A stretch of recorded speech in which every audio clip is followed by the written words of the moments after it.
Um, thank you. Thank you so much for joining us, Dr. Miller. We may have some more people that's going to join in shortly, and then we may not at this time. But this will be viewed again. We will be recording this session with us. And so, my name is Keith McMillan, and I'm the founder of the Katie Mack Foundation, which was started on behalf of my mom back in 2017. My mom passed with schizophrenia and dementia. And so we started a foundation to basically bring awareness to mental health challenges and issues in our community, especially the brown community, African American communities, and how it impacts us. And so we've been sort of working behind the scenes to do some things that brings awareness and to provide resources and access to our community that helps them to navigate through some of these challenges that our families and stuff actually deal with. And so today, we actually wanted to just sort of talk about a few things. And again, let me just preface this for everybody. I am not the professional. We are anything that we say, we're not just, you need to do some research. I mean, we're not saying that we are the professionals in this.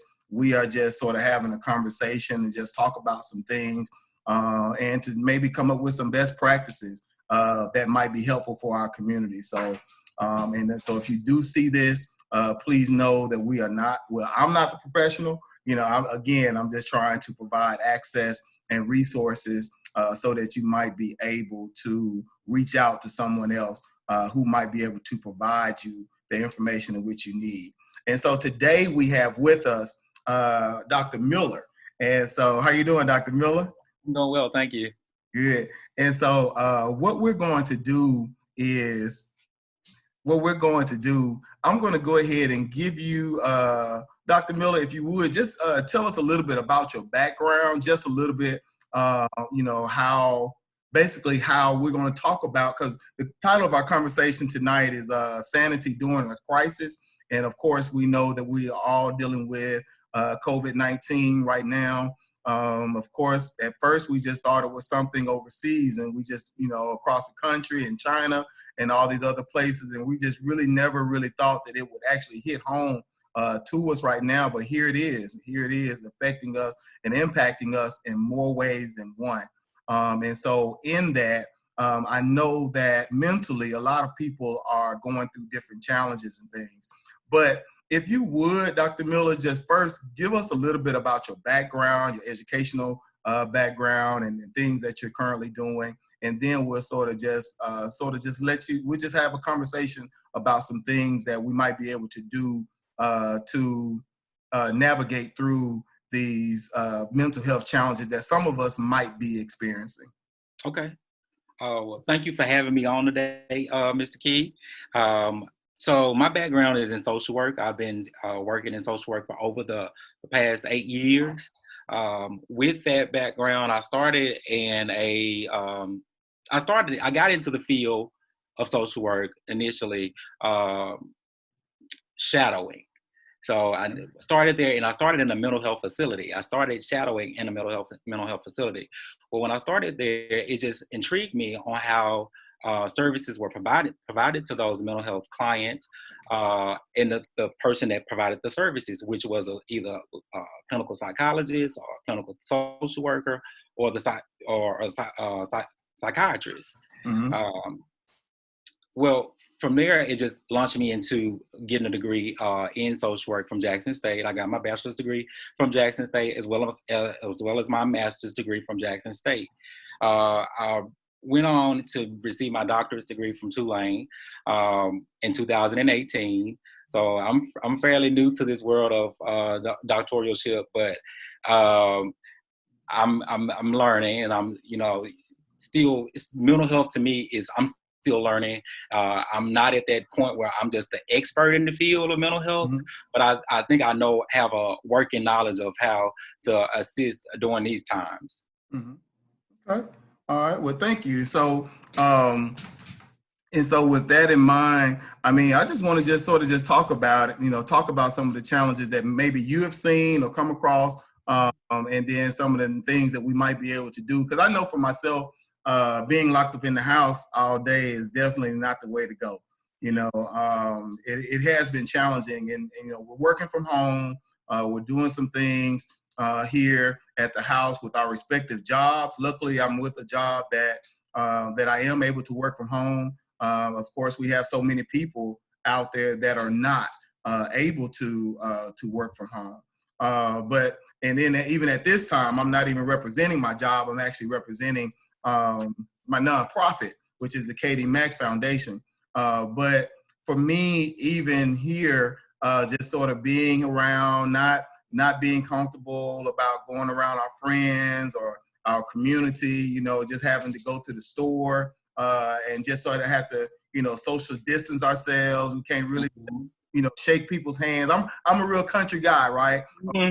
Guy, and so, normally when I speak to people, I go up to them and I meet them and greet them and shake their hand. And, that's actually something that I have to find myself doing, but it's sort of challenging for me to do that. I saw one of my church members today while I was out at Target.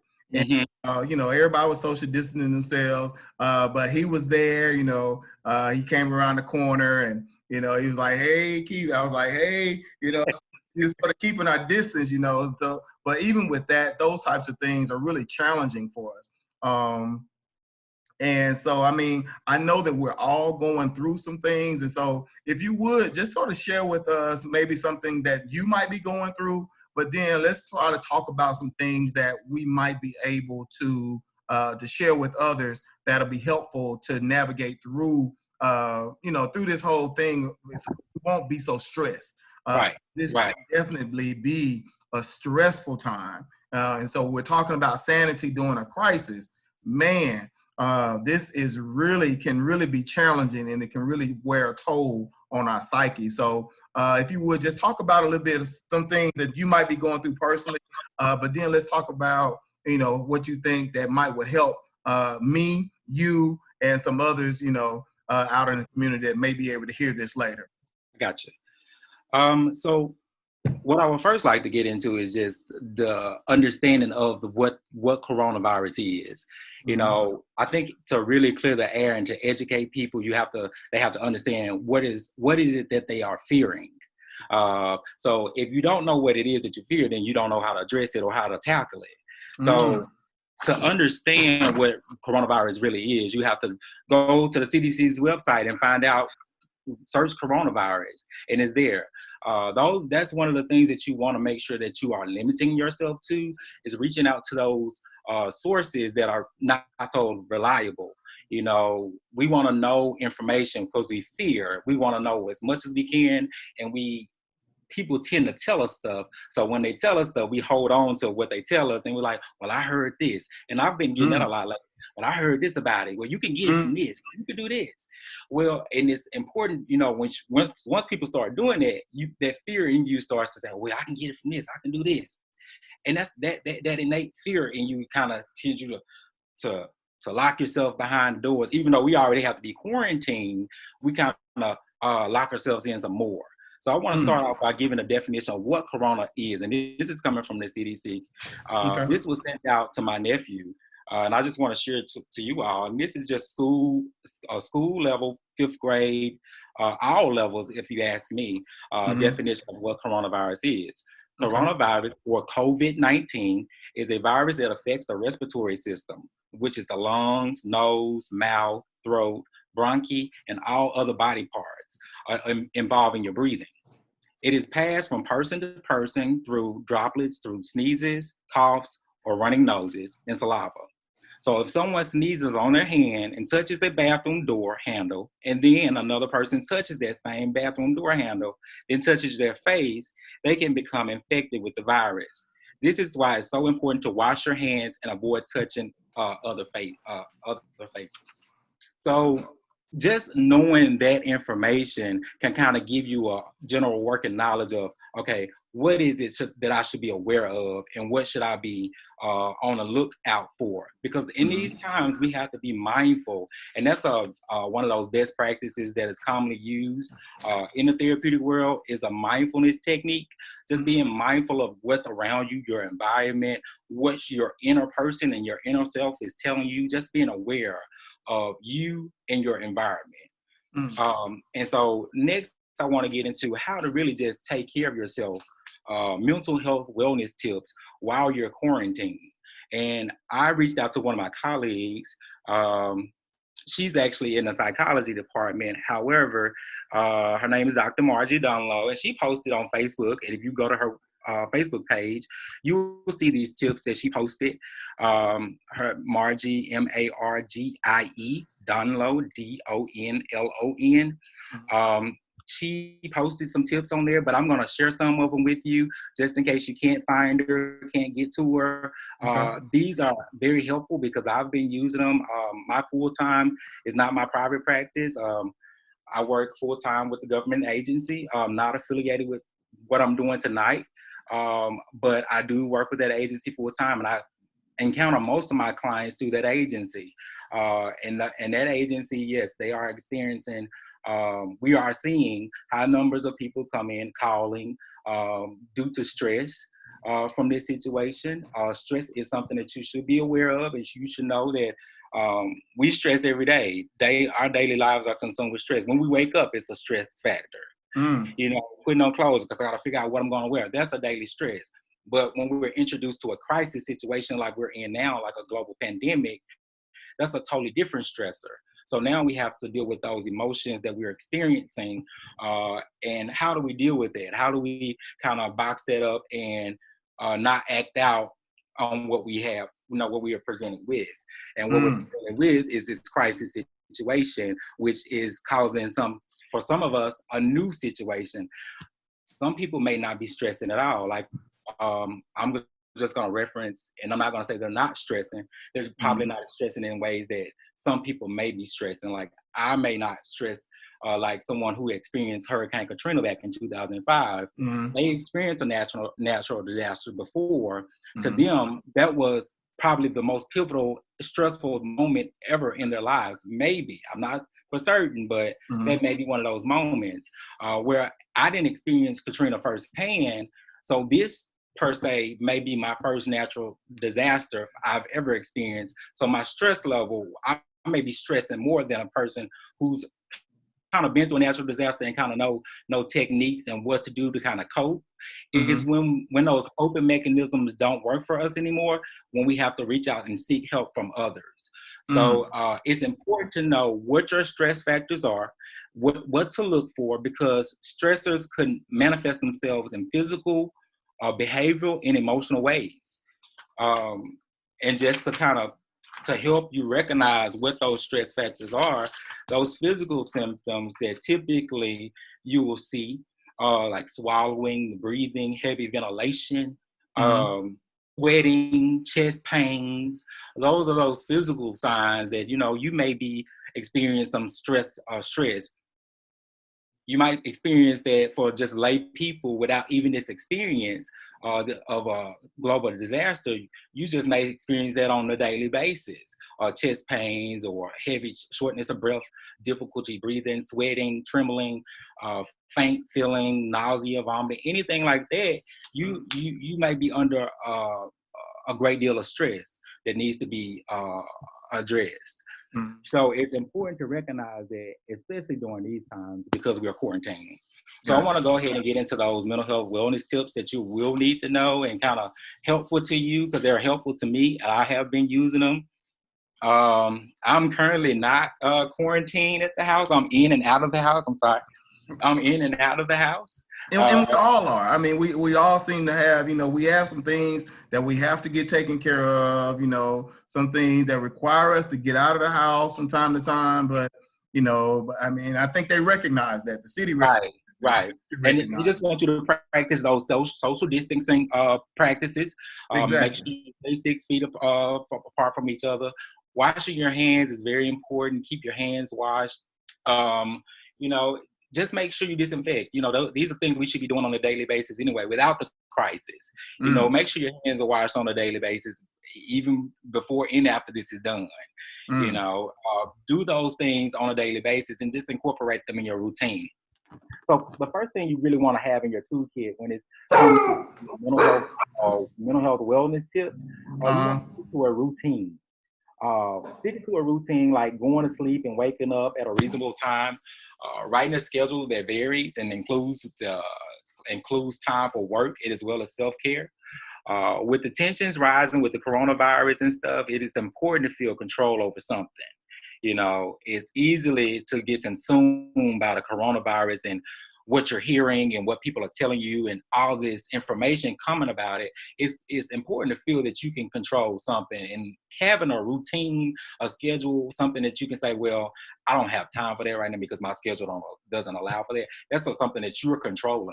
So if you can control that and just have yourself a routine so you won't get lost in the shuffle, especially for those people who are used to going to work every morning, getting up, going to work, and getting their kids ready for school, going to school. That has totally changed now, especially everyone's under the one roof at the same time. Definitely. Kids are at home, so that in itself is stressful because now we have to figure out ways to adapt to our new work environment, our new school environment, because kids are so used to navigating to the kids are so used to their routine, so you want to keep the kids on their routine structure because they're used to somebody providing them that instruction when they go to school. Gotcha. Go get in this line, go to this class, you got this next, pull out your notebook, stuff like that. They're used to that. So as an adult, you get that routine for yourself as well as your kids because it can be helpful to you. Creating a routine. Okay. Yeah. I mean, that was really powerful. Now, just to let you know, I have been able to log in on my live. I am going live on my phone. I was trying to go live on my iPad earlier, but something was going on with it. And so I am live here. And so just for my live viewers, I just want to just let them know to please go ahead. For those of you who are viewing, if you would click on the link that's up under this particular live video that takes you to our Zoom meeting. And so if you would like to be a part of this discussion, we would definitely love to have you as a part of this conversation. And look, I'm playing my dog too, so he has me sort of busy. I'm getting ready to go put him up. I meant to put him up earlier, but I thought he was going to behave. But I guess he wants to be a part of this conversation too. Yeah.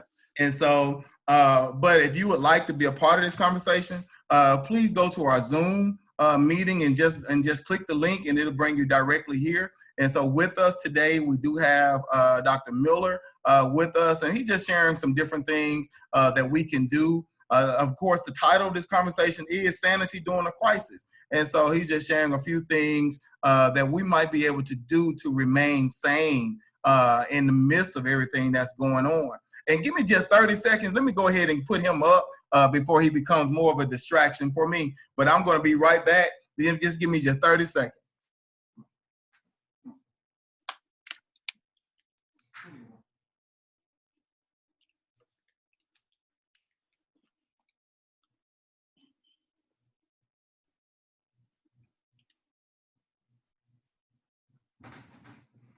Okay.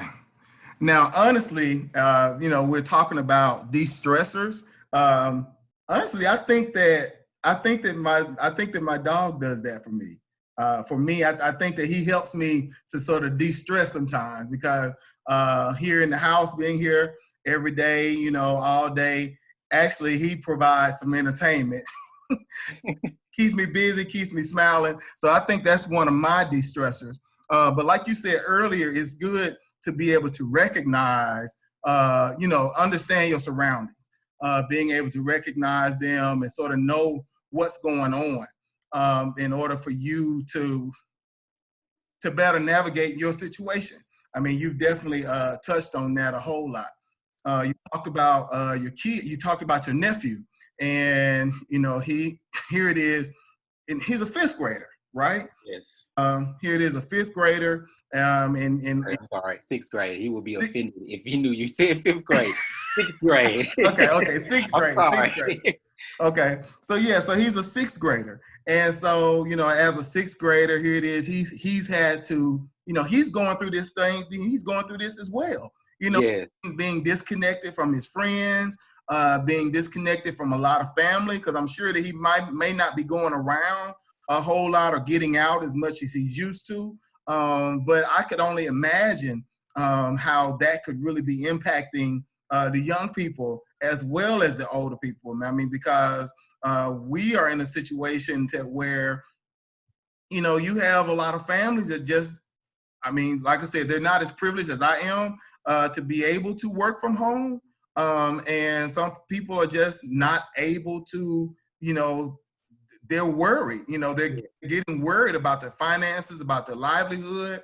And I mean, when definitely and we're not going to get into politics, but we do appreciate what the country is trying to do with the stimulus and everything. But we understand that that's only temporary, and the impact of this situation is going to be much longer than what we're doing now. And so I do have some people that are trying to join us right now. I'm just going to admit one here. I'm going to admit them. But share a few more things with us, though, Dr. Miller. yeah. So I like what you said about kids just being able to recognize that the kids are under a great deal of stress at this time as well. Yes, we as adults have stressors that we deal with on a daily basis, but recognizing kids have deal with the same stressors, but they may deal with them in a different way. They may manifest themselves in a different way. Where we as adults can verbalize and communicate what we're feeling, kids have a difficult. Yeah, it may be difficult for kids to kind of manage and navigate that. Gotcha. And so, though we're saying that, just expect behavioral issues in the children, and respond gently. We are all struggling with disruptions in our routine. No, none more than children who are rely on our routines and structure. Just make sure that when you are talking with your children or while your kids are out doing this break, just don't be overly punitive when you come into, they do something that it's kind of like, I should be punishing you for this, or you should receive some type of reprimand for this. Just be mindful of the situation and what's going on. They need an outlet. They have to have an outlet. And yeah, we say outside, we send them outside, but you have to realize outside, some parents are keeping their kids inside, so they have no one to play with on the outside.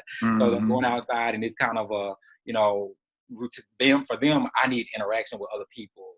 Definitely. And that's what my nephew kind of told me, is one of his things is, well, I need to talk to my friends. So, I think the existence of human beings is the interaction with other human beings. Yes. We thrive off of that fact that we can communicate, and we get that sense of living and being because we thrive off of being connected to other people and learning other people through what they can provide, such as the cultural backgrounds, our commonalities. We connect in those ways. For me, connecting to a lot of people looks like food, because if you present me with some food, I don't care what it is, I'm likely going to engage in conversation with you, sit down and have a whole shindig with you, because I love food. Okay. So, and even if I don't know what it is, I want to know more about what the food is and what it has in it. Definitely. So those are ways that you kind of connect with people. And yes, in these times, it is going to be very difficult because most people are engaged in that human interaction and that physical touch. And we really can't do that at this point in time because of the situations. But just being mindful, there are things you can do because that physical touch is not there. You can still log on to Facebook, any social media outlet, pick up the phone and call people, because I think we kind of gotten out of those ways anyway. So I always like to think of, and I'm not a conspiracy theorist, but I always like to think that life is a bigger picture. So things happen for certain reasons. So it was like, and I hate to say it like this, but it's kind of, the coronavirus was put into place so that, we could advance in a way in technology. Because we already had advanced, and we had all these things in place, but we were kind of not using them to their fullest potential. like we're doing now. We're having this conversation over the Mm-hmm. over Skype Zoom, or yeah, whatever. Zoom, definitely. Zoom. I'm sorry, and that's totally different. Where we would have probably had this conversation differently on a Right. panel, Right. from building at mortar and brick.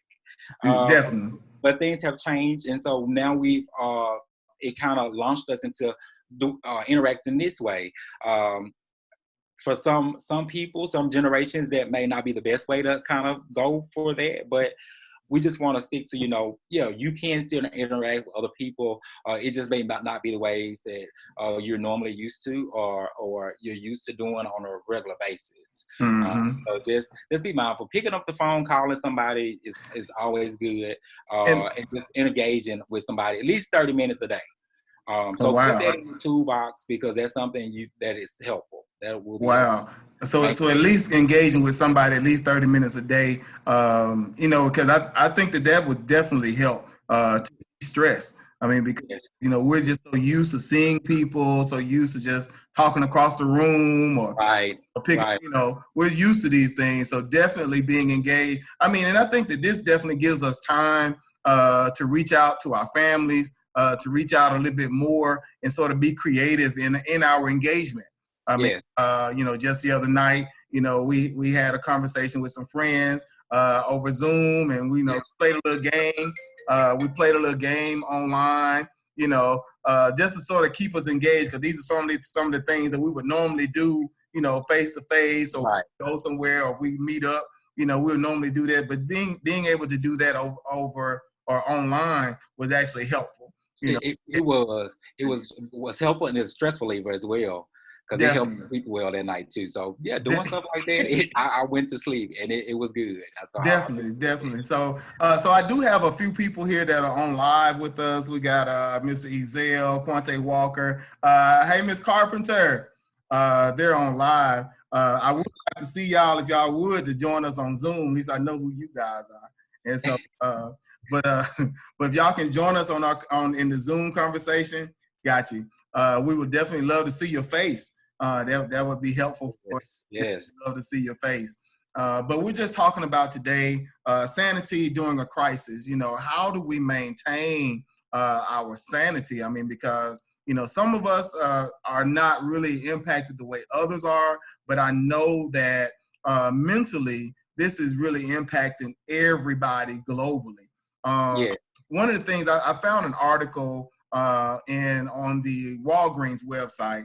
One of the things that they were talking about was about they use stress as they use sanity as sort of like a bucket, and then stress were things that you continue to put into this bucket, right? When things start to happen, that some of the unknowns that we're experiencing now, we continue to put that in the bucket. And so eventually this bucket becomes a little more, it becomes heavy to bear or heavy to carry. And so when it gets to that point, some things begin to happen, especially in our bodies. And so that's something that, so we need to just try our best to not to let these situations really, because I can't say that it's not going to bother us, because it is, but we just need to find ways to de-stress. Yesterday I actually went and bought a bike. So yeah, I hadn't had a bike in a long time. I don't know what happened to. Well, I had one a couple of years ago, but I don't know what happened to it. But I went and bought a bike, and so this morning I got up, and now mind you, I normally get up in the mornings and I try to take a little walk around the neighborhood or something, or a jog or something, because they closed the park up over here. I'm in South Jackson, so they closed Sykes Park up, so we're not supposed to be walking out there. I think some people still are though. So they closed that, and I was like, okay, well, I guess I'll just start walking around the neighborhood. And so I was doing that a little bit, but I went and got a bike yesterday. And so this morning, I was gonna go my normal little route that I normally walk in, but because I was on the bike, I was like, you know what, I can go a little bit further now. I could see a few more things, and it was actually pretty good just to sort of ride through the neighborhood, yes, because I was able to see a few more things than what I would do normally by walking. And so that actually helped me a whole lot. And Yeah. I think that doing stuff like that, staying engaged, seeing different scenery. Now, and I know that we're not supposed to. Well, no, okay. So the thing is, I think that it's important for us as individuals and as humans to get outside of the house. I mean, it's important that, I mean, you don't have to, be around people or a lot of people, but I think that it's important so that we can change our environment or change our scenery. Now, that's not been validated by the CDC. I mean, so don't quote me on that. But for me, I believe that getting outside of your, when you're locked up in the house for all day, oh my gosh, things Yeah. is yes, it really starts to come in on you. So that's one of those things that you really should put in your toolbox or your toolkits while you're quarantined. Getting outside of the house at least once a day. Of course, like you said, CDC is not recommending that you kind of go out to those public places and engage and gather 10 or more people. Right. But you can still gather in your neighborhood, like places in New York. I saw a YouTube video the other day, and they had came out to the front doors and somebody played music loud in the community. They just Yeah. stood at their front door dancing around. So there are things that you can do if you want to make others feel good. That's something else you can put in your toolbox. If no one in your neighborhood is playing music loud enough so you can just walk outside and start dancing, you do that. You There you go. turn on the radio and play the music and start a line dance 6 feet apart. There you go. Make sure you are using those following the CDC guidelines by staying 6 feet, social distancing, and you can still be in compliance and still live a healthy, keep your mental health, be sane. Definitely. And I'm just gonna mention just one more thing. I know that we it's 6:33, so we won't be on here much longer. But one of the things that I saw, and I saw this online, especially in JPS, we were talking about our young people. Now, I thought this was a great thing that the teachers did. So JPS, I really applaud you. I don't know if anybody else was doing this, any other school district, but I really applaud JPS. But I saw they created sort of a teacher parade in their cars, right? And so they were just riding around through the neighborhood, just sort of blowing the horns, hollering out of the windows, talking to the little kids. You could see some of the kids outside and on the course, waving at them, but they were excited to see their teachers coming around through that neighborhood, just driving down. So they created this whole little teacher parade, and I thought that was good. That was exciting for the kids to see. It was almost like a homecoming parade. Right. They got excited about it. Right. And I lived in Brandon, and they did this something similar to that, a parade. Mm-hmm. So it was really exciting to see. It lit me up because it's like you don't see that. Right.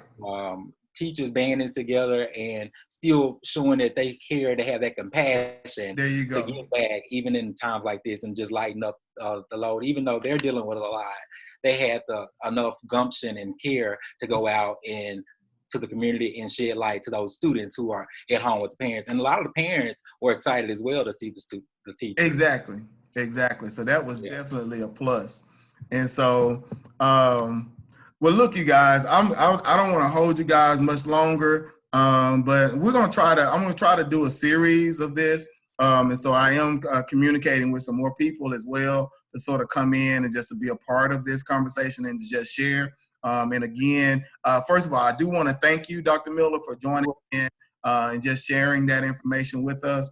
And as we move forward, especially with the Katie Mack Foundation, like I said, we started in 2017 when my mom passed to just sort of be a resource to mental health challenges and things like that. And so we just want to sort of, to continue to be a part of the community and share these types of things with our community, making sure that we are aware of our mental state. Because so often things come up in our families, and I know this is hard, and I know some people are really dealing with it.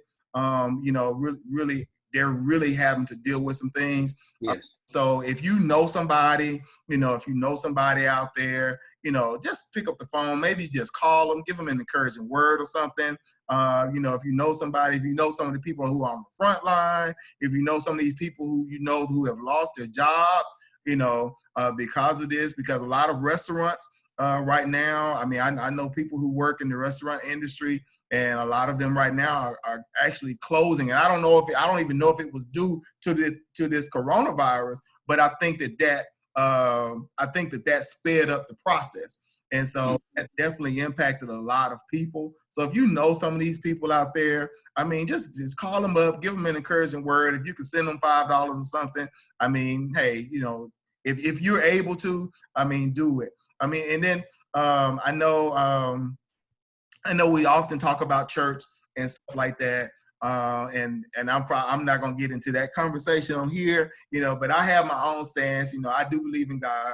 I do know that, I believe in a God that I believe that he holds everything in his hands. He has all control. And so that's my belief. I'm not pushing anything on you, but that is definitely my belief. And I believe in the church. And so, if you're able to, support, I know a lot of times some people say, well, you shouldn't be asking for tithes. You shouldn't be doing this when your people are suffering. And that's fine. If you're not able to do it, you don't have to do it. But if you are able to do it, support your local ministries if you can. Because especially for the ones that are out there. Because I do know some ministries that are actually out there doing some things, and I know that they can't do it on their own. And so do that. But again, Dr. Miller, thank you. And we will definitely be in touch with you guys to let you know when the next series is going to come up, and we're just going to pull it from there. But you have any closing remarks, Dr. Miller? Yes, I just want to remind everybody that in the midst of COVID, just stay light. Just don't take it take it serious, but find the humor in this situation, and remind yourself. Just ask yourself these questions: What can each of us learn from this, big and small ways, from this crisis? What needs to change in ourselves, our homes, our communities, and our nation and our world to kind of move past this and foster change. So just stay in tune and connected with the world. Definitely. Well, again, thank you guys, and I'm going to go ahead and sign off. I will be posting this interview online with us that we just had, so that our Facebook viewers can probably view it, and hopefully they can get some insight to it. And so until then, again, thank you guys. Y'all be safe out there. And don't let it stress you as much. If you can, do some of these things. Go get a bike. Really, that was exciting for me. That's good. That was exciting for me. So, and if you hadn't rode one in a long time, don't worry about it. It will come. It comes back. It's gonna come back. But look, thank you guys for being a part of this. And again, my name is Keith McMillan with the Katie Mack Foundation, and we're just trying to deal with these mental health challenges across in our communities. So, thank you, Dr. Miller. You're welcome. Thank you. All right.